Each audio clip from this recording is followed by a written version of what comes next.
Welcome back to yet another indie game tutorial. My name is John from Lost Relic Games, and today we're going to be looking at how to respawn dead enemies in Unity. Respawning enemies is a rather simple thing to do that is often a point of confusion to new game developers, so I'm going to try to sort out some of that confusion today. Before we get going, consider subscribing to the channel. I've got heaps and heaps of indie game content coming up, and of course, if you do find this video useful, do give it a thumbs up. Alright, let's get started. So before we can respawn an enemy, we need to destroy an enemy. And if you've been following along with my previous tutorials, in the last two, I showed how you can shoot, make an enemy flash, and destroy an enemy. So I'm going to be following on from that. So if you want to jump back to those tutorials, you can. I'll put a link in the description or up on screen so you can follow along with those. Or you can apply to your own project if you've got an existing code set.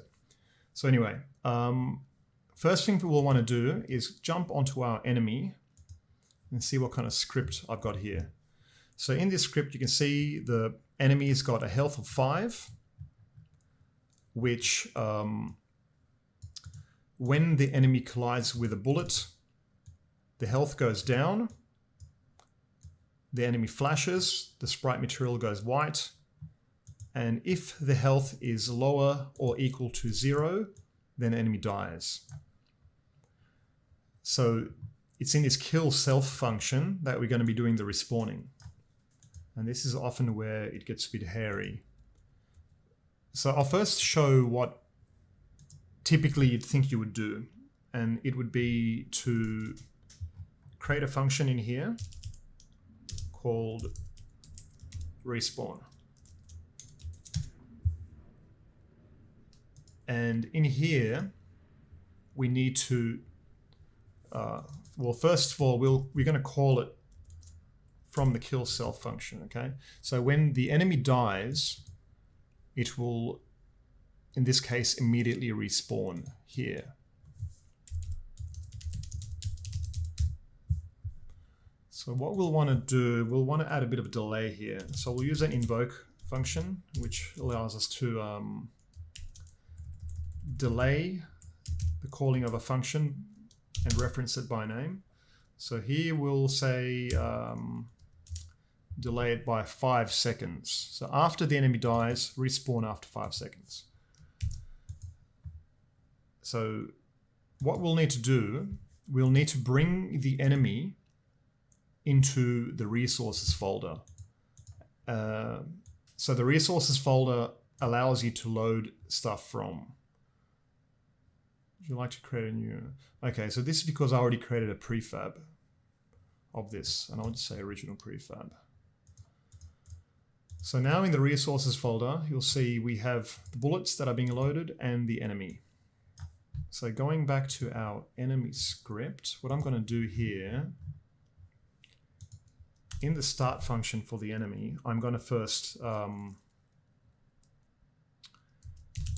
enemy ref.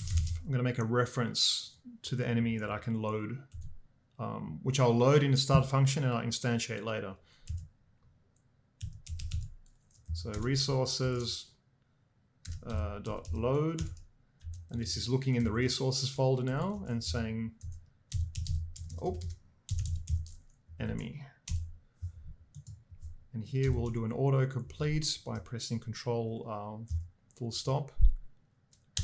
And here, Unity has now created this variable here.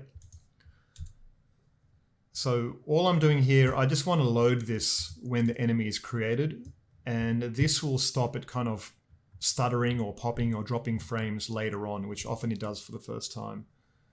So now in here, in the respawn function, I'll do this. I'll say game object new, I'll say enemy clone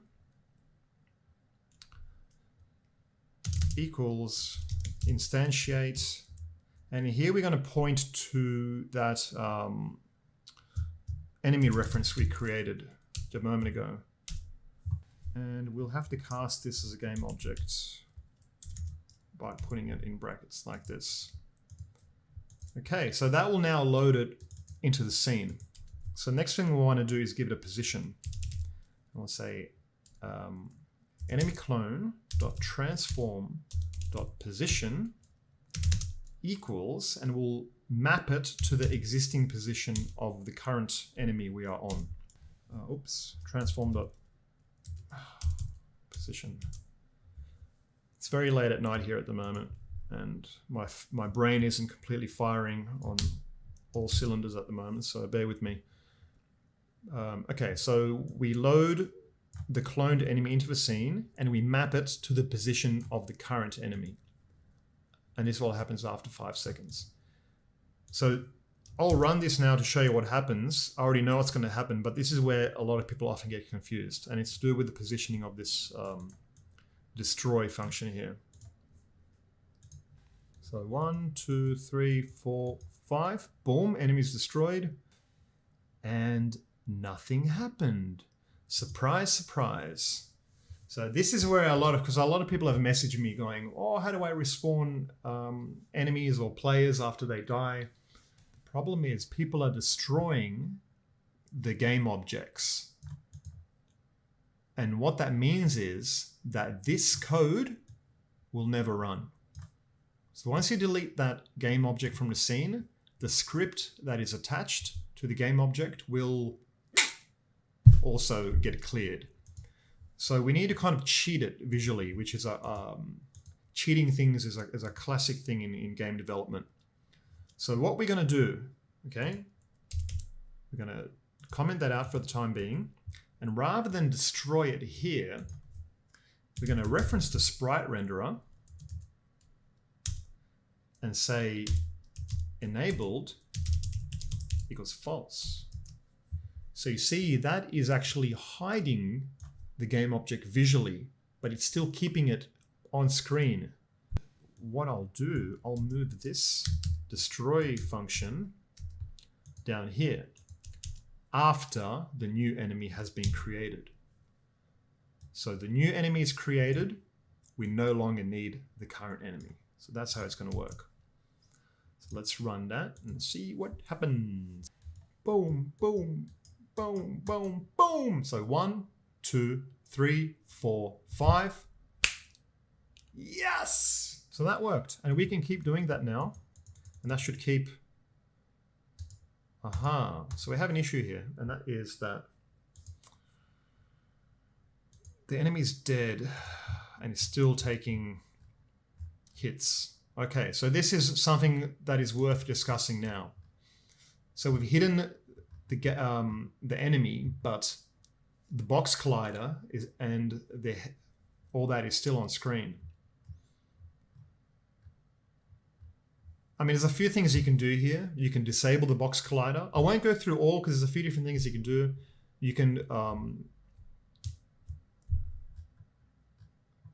possibly set active. So let's try that. Let's do this. Game object dot set active false.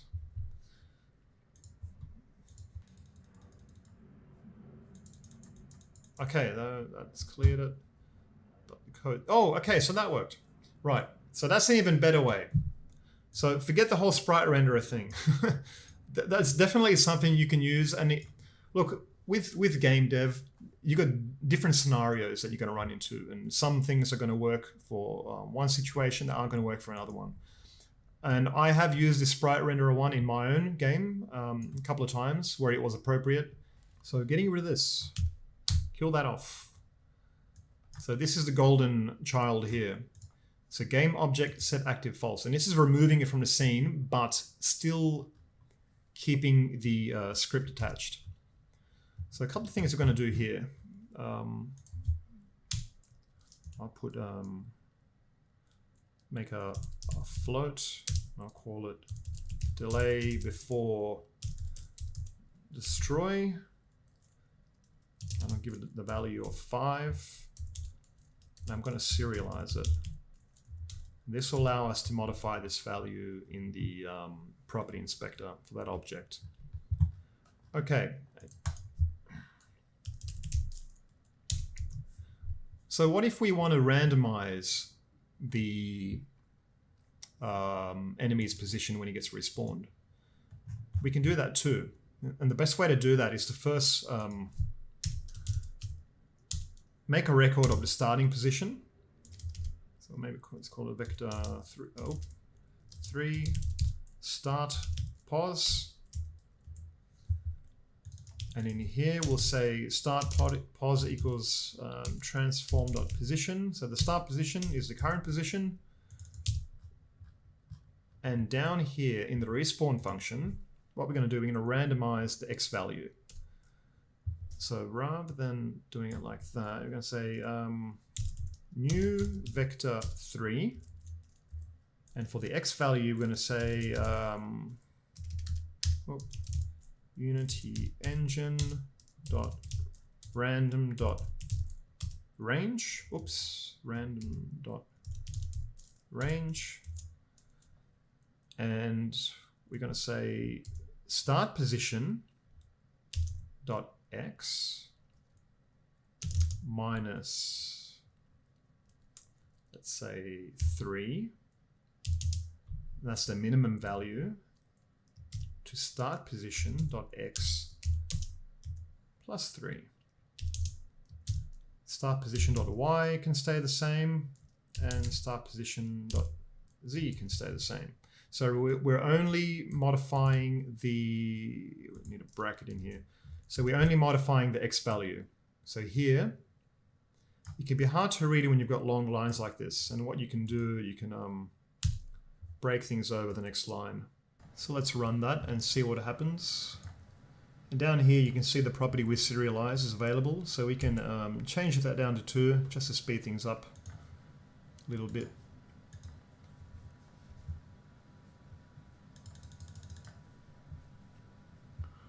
Oh. Whoa, in my face, eh? So that's randomizing nicely. That's looking good. Cool. So that's it, guys. That's how you respawn enemies and randomize their position on respawn. I hope you guys found this video useful. Thumbs up if you did. Subscribe and see you in the next Indie Dev video.